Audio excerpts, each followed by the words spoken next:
Yan. Shout out mga kalibre. May konting tips lang tayo dito sa error na floor mounted EL01. So modelo ito. So sa ibang mga board nito, konting tips lang to mga kalibre. E1 error to. EL01. So modelo. So sa ibang unit, floor mounted na coil or kulin, E1 error to. So konting tips lang to mga kalibre.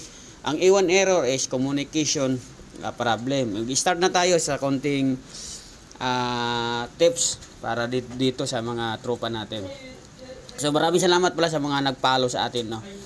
So unang gagawin natin mga kalibre, so EL01 ibig sabihin communication. So ang communication natin is ito.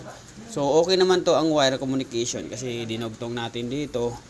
So yung supply tama naman. So pag tama yung communication at walang problema, ang i-check natin mga kalibre, ito yung mga maliliit na resistor.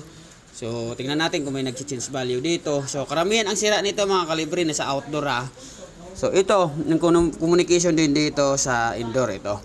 So mayroon din dito, ayan. So mayroon din tayo dito mga SMD. So kailangan alam natin kung paano tayo mag-check ng mga SMD resistor. Alam natin yung value, alam natin mag-check ng SMD diode. So kailangan natin talaga mga kalibre magkaroon tayo ng basic electronics. So yun ang ginagawa natin.